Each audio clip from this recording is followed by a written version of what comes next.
Okay, nahatid na si teacher. Bili tayo ng iklog. Ayan, oras na ba? Time check, 5 o'clock. O, tignan lang natin kung grabe naman kalampag dito nito.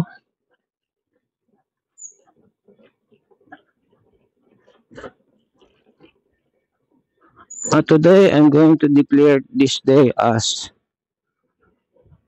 Motorcycle Maintenance Day. Gising ko yung mga kalampag. Maraming kalampag niya, no? Mga gamit din sa top box. Ay, no? Oh. Check ko ako ano kung mga kalampag doon.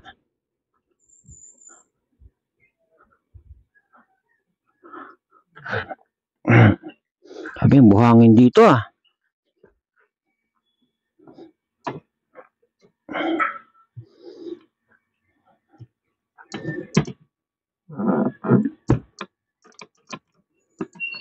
Wala naman.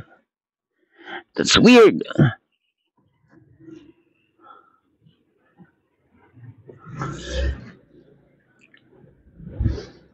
Oh, kasi may buhangin. Kaya mabuhangin. Delikadong buhangin sa motor. Baka naman maluwag na yung maluwag na ulit yung top box. Check natin. So, yan, dapat sine-check mo yan eh. Iniiwan ko na nga yung toolbox ko eh. Bali nang masira, di bali nang walang magamit pag masiraan.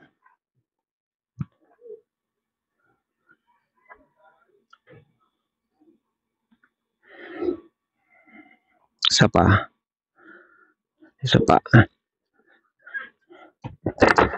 Alam ko parang toolbox siya eh. Tunog eh.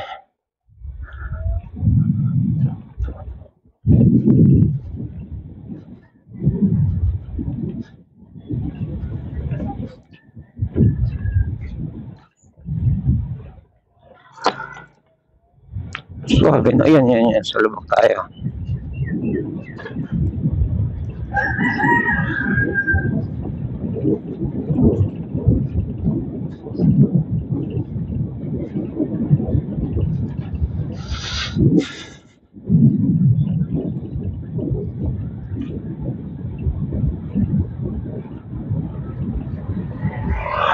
Wala, hindi ko mahanap.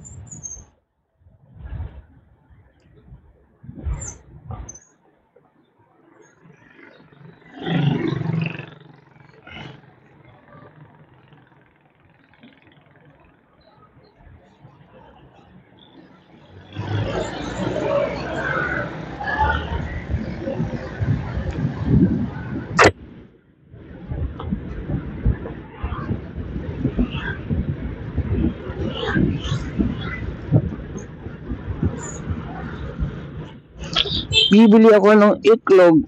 Stand niya parang nakababa pa. Mura ang iklog sa Marikina sa wholesale, 220.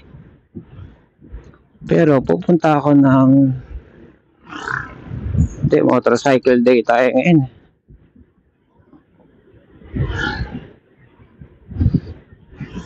Makaabot pa ba sa Sunday? Wag, delegates. Matuli ng motorcycle eh. Unlike bicycle, mabagal lang patakbo sa bicycle. Hindi pati ako nag-helmet pag naka-bicycle.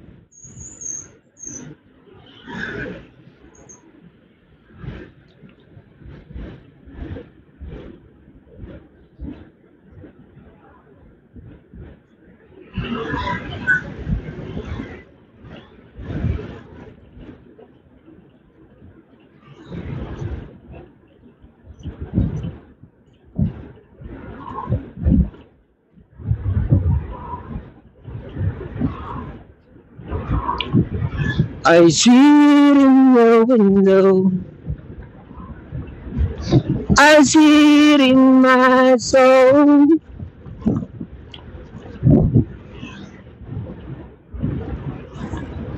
Di na ako naglilinis ng bahay, magpapatugtog ah. Wala, kailangan maghanap ng client ngayon. Active client. Malupit ang active client.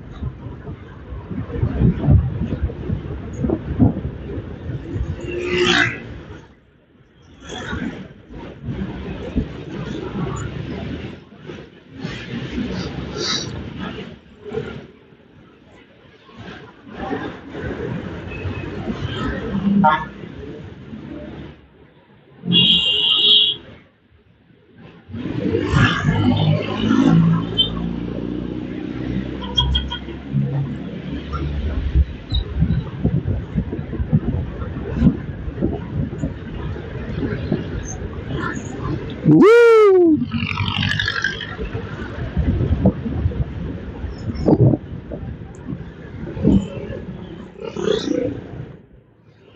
Ay puta.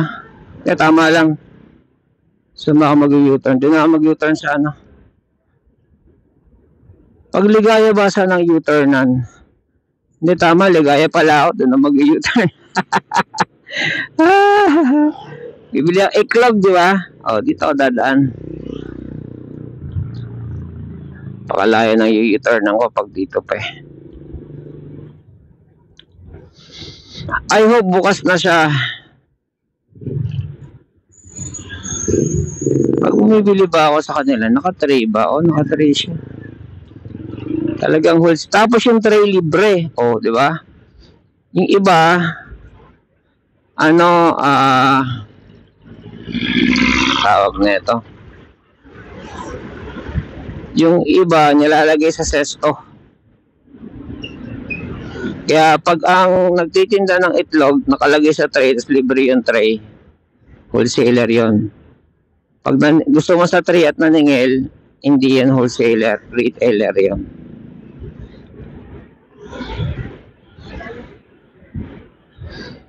Pero mo 220. As low as 220. Pero syempre, depende sa size. Yung 240 na, jumbo na eh. Minsan yung jumbo niya, dalawa yung pula. O, di ba?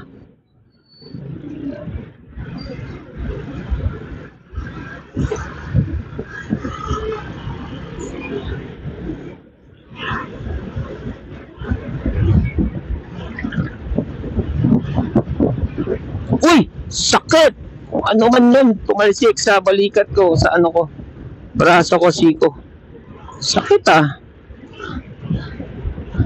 Malisik lang na bato. Isipin mo, sa mukha mo tumama yan sa mata. Kaya, always wear helmet.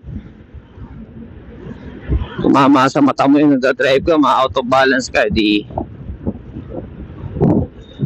tumba. Sakit na na.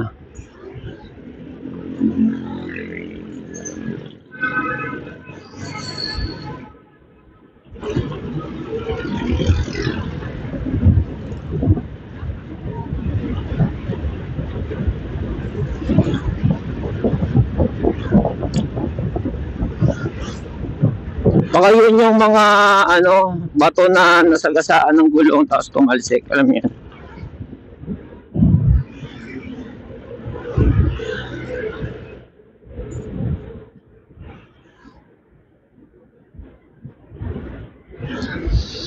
So hanap tayo ng U-turn nandito. Ah, naalala ko na U-turn nandito. Ganon din pala eh.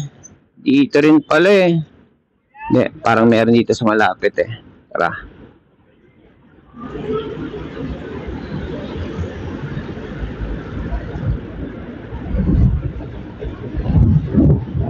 Woo!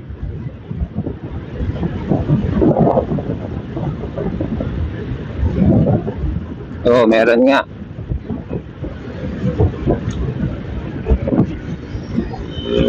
Grabe yung liwanag ng ano, fog lamp nung nasa likod.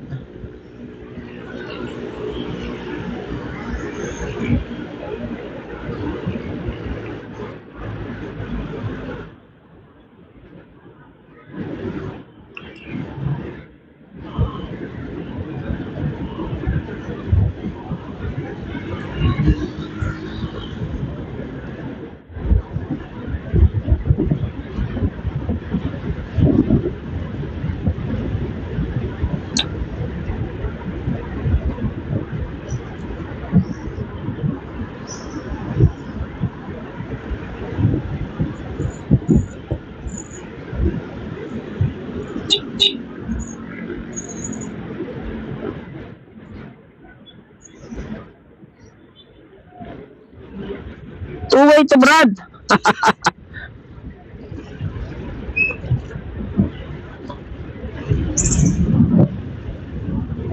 75.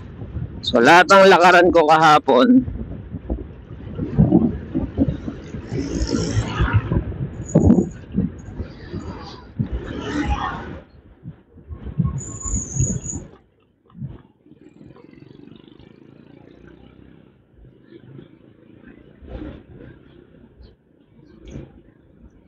Ducati, putang ina. Saan ka pa? Kita mo yung naka-big bike. Yan mga kasi mga disiplinado eh. Kita mo na, balaklava, full gear, gloves, long sleeve, shoes. Kasi, alam nila, pag ako nahulog dito, bugok, bagok. Hindi rin pwede yung may pambili ka ng big bike, wala kang pambiling showy. At least showy. Ano man pronunciation yung show? Show I? At least naka-showy ka. Kaya nga showy, you have to be showy. Yung isang showy na nakita ako sa Shopee. Shopee ba yan? O sa showy website mismo. 40 mil, 40,000, 45,000. Showy. Magaan kasi, tawag nun, fiber, Ano ito tawag doon? Basta magaan klase.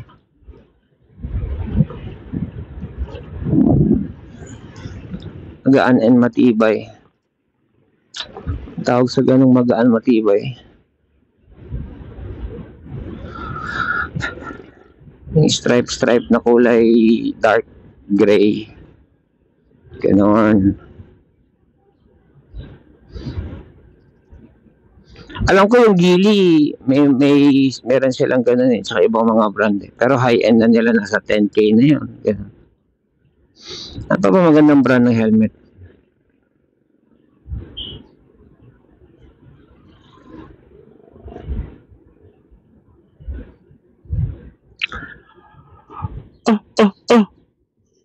Ubuti pa yung side mirror ko, kita yung mukha ko eh. Parang nakikita nyo ako eh, no?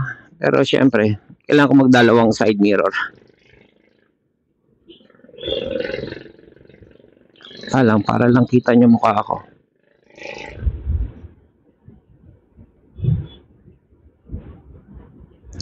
Paano kaya magdalawang side mirror?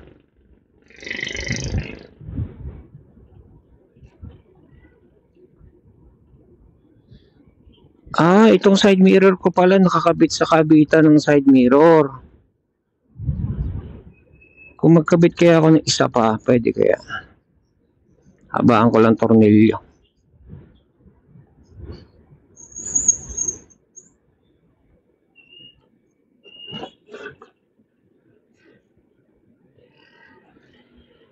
Kahit bilog,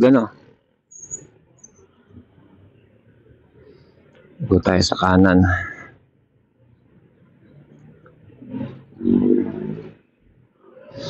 Ito naman, wala nang traffic ngayon. Tapos na yung hindi, wala namang magpaparade ngayon. Grabe, sa lahat ng oras na isipin nila na magpaparade sila kahapon, rush hour pa talaga. Yung ang tawag sa nagta-traffic, yung traffic man, yung taga-traffic, nag-iisa doon kahapon sa intersection sa Palengke. Kamote siya. Kamot ulo siya dahil yung stop, stop dito, nag-go. Nagpapang-abot ng isang cycle, hindi makago dahil nagbabuakawan yung mga motorista. Nagbabuakawan, parang madali kami kahit stop pa yan. So kami, naka-stop kami, nag-go, kumakaliwa pa yung kumakaliwa, natapos na yung go namin, stop na kami uli, hindi pa kami nakagalaw. Ganun. Kamot ulo yung traffic man. Enforcer.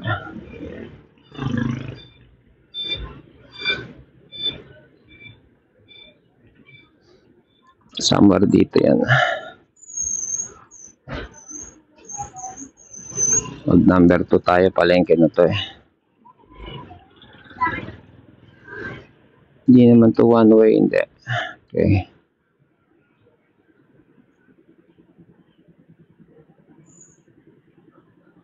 Gusto ko mag-withdraw sa BPI. Withdraw ko muna sa BPI.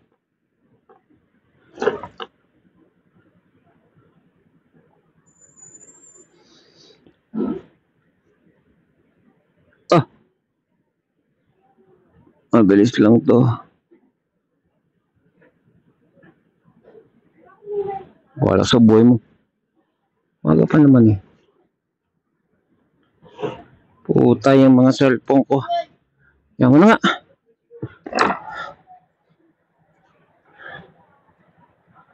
Wala kayo?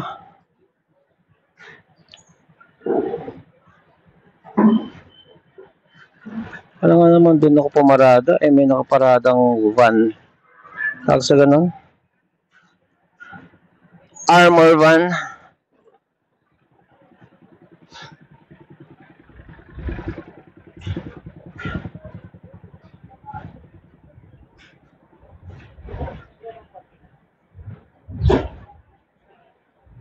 Mataka dito kung saan naman po parada.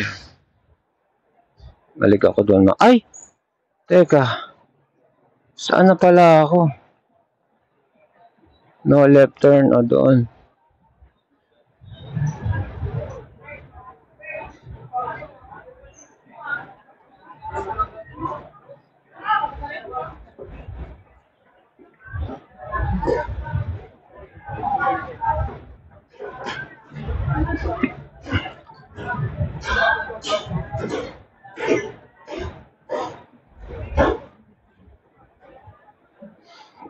Mura iklog dito sa suke. Kita ko sa inyo. Minsan na ako nagpunta doon eh, kaya lang sarado. Sarado na, alas 6 yun. I hope ngayon open.